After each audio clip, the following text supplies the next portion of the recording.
જય ગુરુદેવ. જય ગુરુદેવ. બધા એમ કે કુંડલી જાગૃત કરવાની. હા, તો ઈ શું હોય ને ઈ કેમ કરવાની હોય?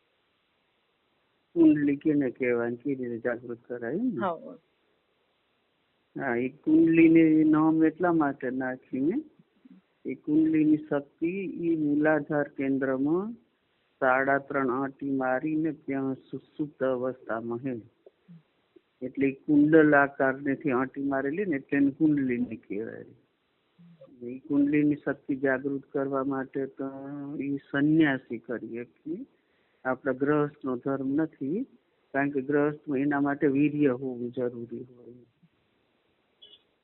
બ્રહ્મચર્ય હોય તો જ એ શક્તિને ઉઠાવી શકે ને ઉતરવા ગમન કરી શકે. એટલે એ બધી શક્તિ હે ને હઠયોગ કહેવાય. હઠયોગ એવો હોય કે સંન્યાસી કરીએ કે બ્રહ્મચારી હોય કરીએ કે એને નિયમિત કરવું પડે ને એને પહેલા ગુરુના સાનિધ્યમાં રહીને કરવું પડે. એટલે જે કે નેતી ને ધોતી ને બસ્તી ને પછી એને કુંભક ને પૂરક ને રેચક એ બધું એ હઠયોગમાં આવે. એના માટે બ્રહ્મચર્ય જરૂરી હોય ને ગુરુનું સાનિધ્ય જરૂરી હોય. સતત એને ગુરુના સાનિધ્યમાં રહીને કરવું પડે. ને કુંડલ આકારથી આંટી મારીને સુષુપ્ત અવસ્થામાં પડીએ એને સંન્યાસી એની ક્રિયાથી એને જાગૃત કરે. એ શક્તિ જાગૃત થાય એટલે એનામાં બધી સિદ્ધિ આવે. એક હોય તો અનેક જગ્યાએ, એક હોય અનેક જગ્યાએ હાજર થઈ શકે. એ પાણીમાં ચાલી શકે, એનામાં એટલું બધું હલકાપન આવી જાય કે એનામાં દેહ ભાવની એ સૂક્ષ્મ જગતમાં રહે. એટલે એ ગમે ત્યાં આકાશ માર્ગે ગમે ત્યાં જઈએ કે એટલે એને સિદ્ધિ આવી જાય. એ સાંભળા માણસના મનની વાત જાણી શકે. એટલે એક સિદ્ધિ એ મેળવીએ કે ને પોતાના આત્માનું કલ્યાણ કરીએ કે એ બધા અવતારી પુરુષ હોય સંન્યાસી ને એને સમાજનું કલ્યાણ કરવા માટે એ બધું એને સંન્યાસી હોય એટલે એ જાગૃત કરે. એટલે એના માટે એકાંત જરૂરી હોય. એટલા જે સંન્યાસી હોય ને નિર્જન જંગલમાં રહે, તો ગુફામાં રહે, તો હિમાલયમાં રહે કે ઘાટીમાં વાદીમાં, ક્યાંક માણસનો કોઈ અવાજ ન હોય, કોઈ માણસને કોઈ ડિસ્ટર્બ ન હોય, એવી જગ્યામાં રહી ને તપ કરે. એના માટે શાંત જગ્યા ખપે, એકાંત ખપે ને નિરંતર કરવું પડે. એ સમય કરવું પડે. આજ આટલા વાગે કરીને કાલ આટલા વાગે કરશું, આજ કરીને કાલ નહીં કરી એમ એમાં ન હાલે.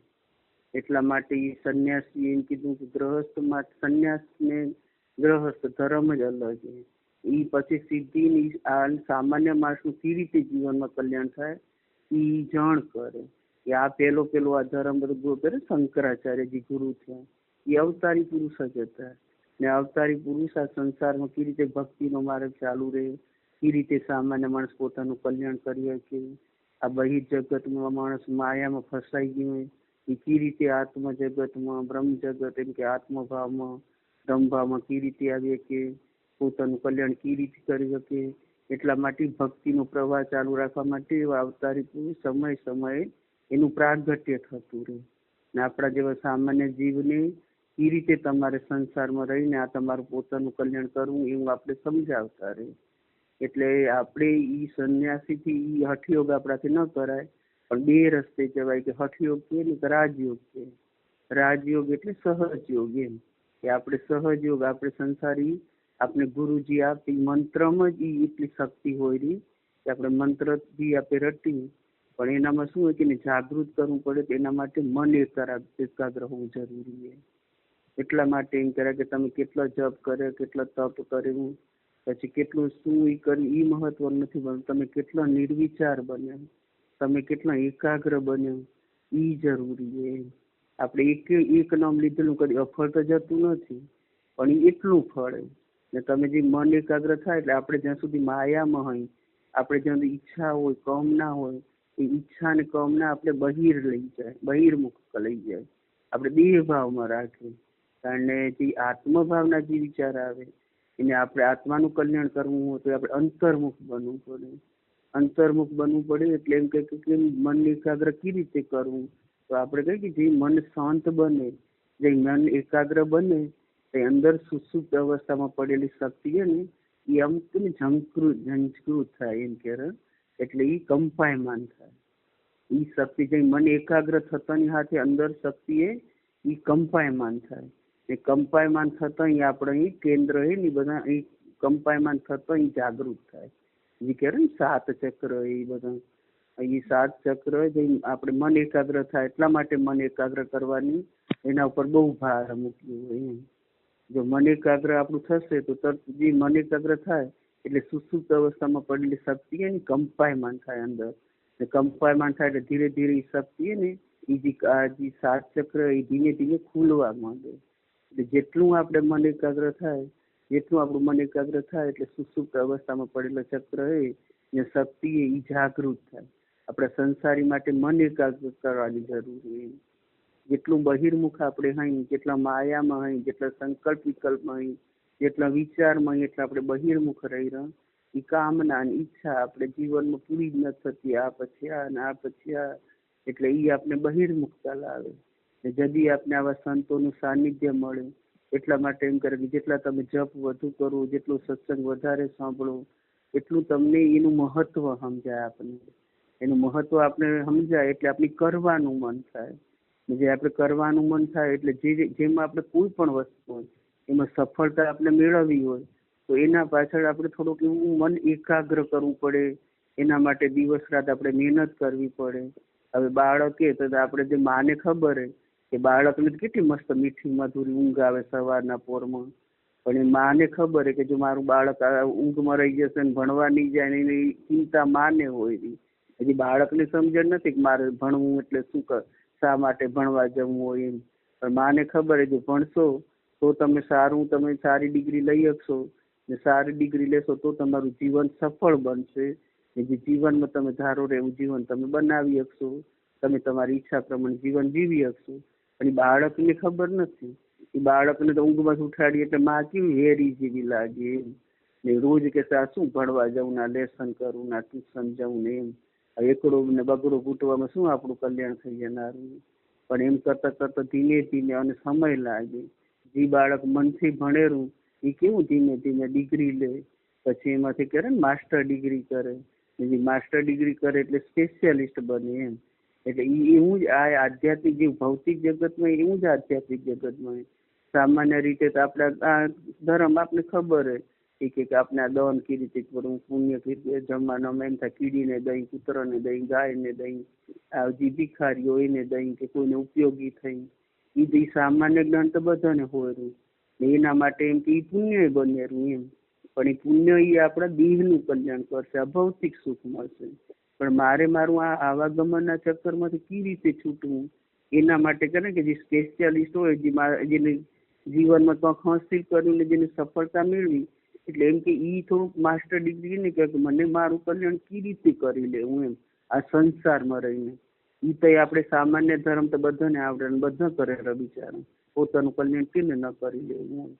પણ જેને આ શક્તિ જાગૃત કરવી હોય એને થોડુંક એકાંતમાં રહેવું પડે, પછી મૌનમાં રહેવું પડે, પછી થોડુંક અંતર્મુખ બનવું પડે. કઈ રીતે મારી શક્તિ જાગૃત કરવી, તો મન એકાગ્ર કરવા માટે થોડુંક ધ્યાન કરવું પડે. ને સતત એ કંપાયમાન થતી રહે ને શક્તિ, જેટલું મન એકાગ્ર રહે એટલી મારી શક્તિ જાગૃત. એટલે શક્તિ જાગૃત થાય એટલે જે સુષુપ્ત અવસ્થામાં પડેલી શક્તિ એ આપણે મંત્રમાં જ એટલી શક્તિ પણ આપણે બહિર્મુખ હોય એટલે આપણી શક્તિ વિખરાઈ જાય. જેટલા આપણે અંતર્મુખ રહી, જેટલું આપણું મન શાંત કરી એટલી આપણી શક્તિ જાગૃત થાય. જેટલી શક્તિ જાગૃત થાય એટલે અંદર આપણું કંપાયમાન થાય, આમ શક્તિ કંપાયમાન થાય. એ કંપાયમાન થાય એટલે આપણે બધા જે કેન્દ્ર હોય એ 7 ચક્ર ધીરે ધીરે ખુલવા લાગે. એટલે જેટલું મન એકાગ્ર રહે એટલું આપણે અંદર આપણું જ્ઞાન પ્રગટ થાય, આપણે સમજણ આવે કે મારું કલ્યાણ શેમાં છુપાયેલું, હું શું કરવા આવ્યો, હું શું કરી રહ્યો, મારે શું કરવું ખપે, આત્મા શું હે, પરમાત્મા શું હે, આવાગમન શું હે. એટલા માટે એમ કે એવી જેનામાં ઈચ્છા થાય કે મને આ જન્મમાં મારું કલ્યાણ કરી લેવું, આ બહિર જગતનું કામ કરતું રહે, પણ એને રાત અને દિવસ એવી જેની ચિંતા થાય, એવું ચિંતન થઈ જાય કે ના મને આમ જ મારું કલ્યાણ કરી લેવું. એ માણસ અંતર્મુખ બનતું જાય.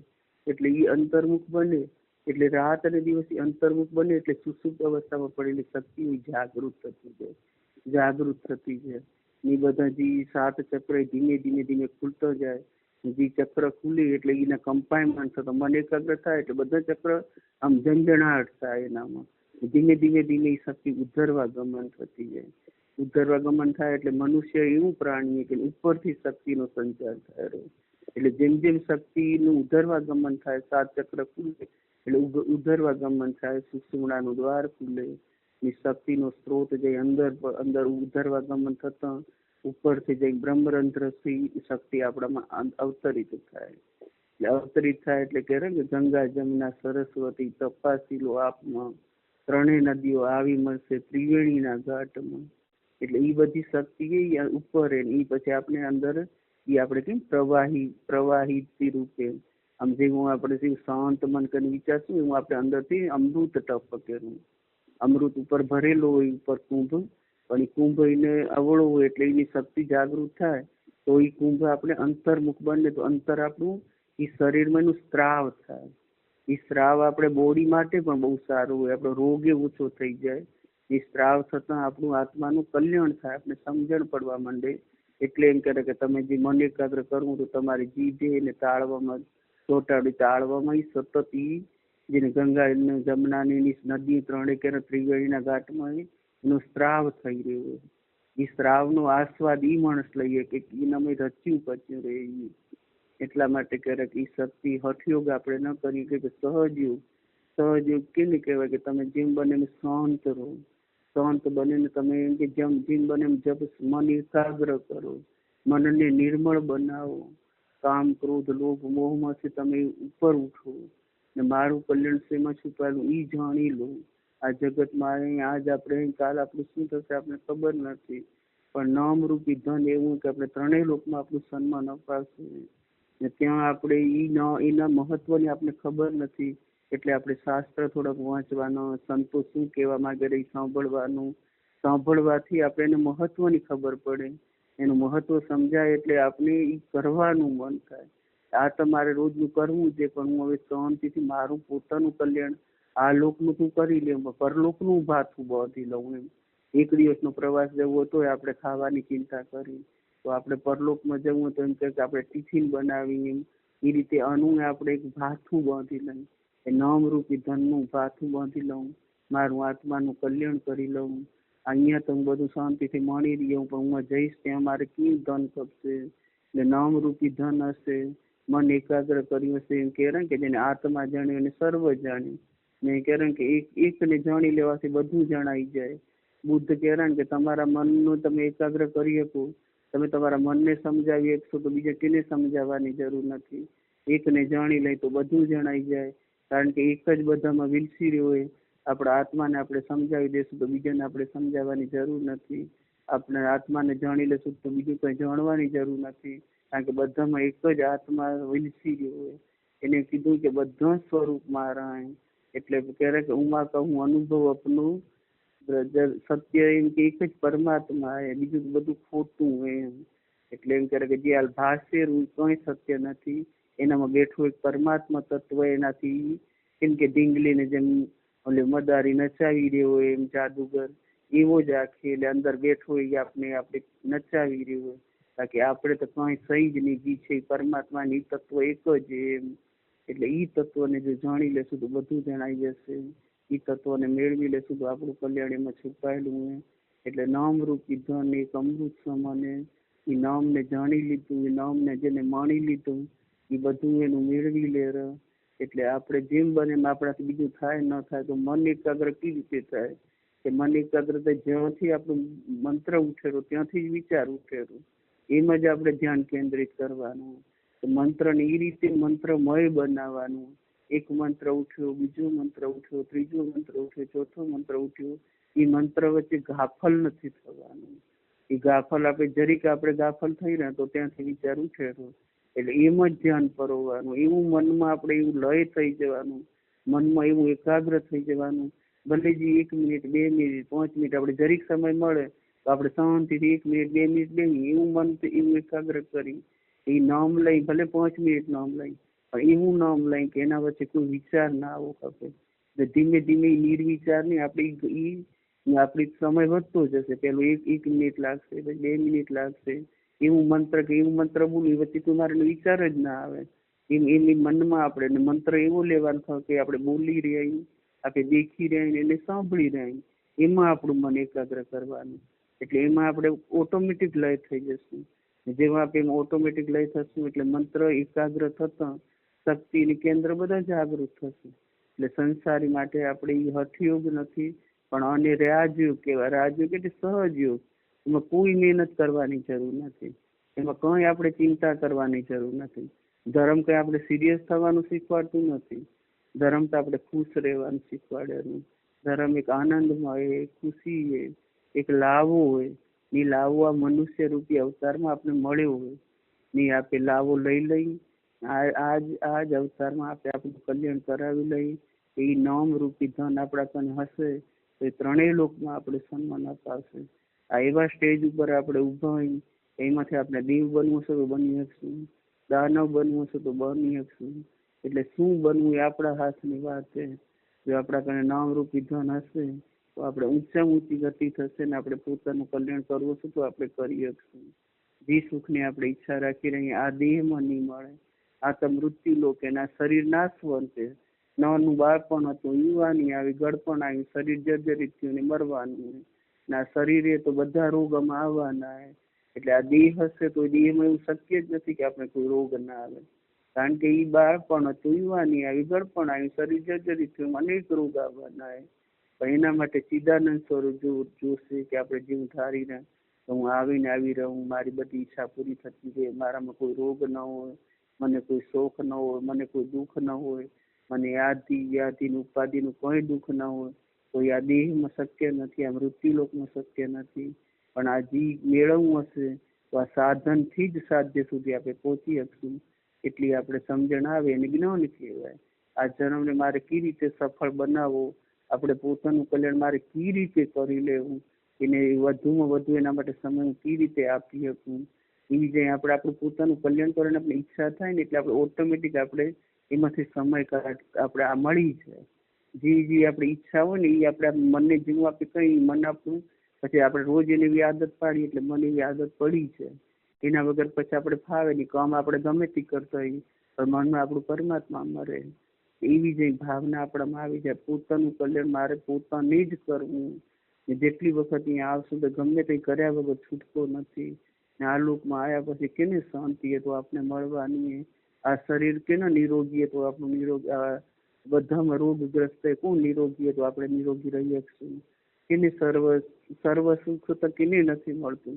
ગમે એવું હશે તો દુનિયામાં તમે નજર કરીને જોજો, એક વસ્તુની તો બધાને કમી હોય જ રહી. એટલે અહીંયા કને કોઈ એવું સુખી નથી. બધાને નજર કરીને આપણે જોશું તો અહીંયા કંઈક ને કંઈક ખામી માણસમાં રહેલી હોય રહી. એટલે જે સુખની આપણે કામના કરી રહ્યા એ પરમાત્માના ધામમાં ને પરમાત્માના નામમાં એવી આપણે સમજણ લઈ લેવાની ને એના પાછળ આપણે લાગી જવાનું. પોતાનું કલ્યાણ પોતાને જ કરવાનું. જય ગુરુદેવ. જય ગુરુદેવ.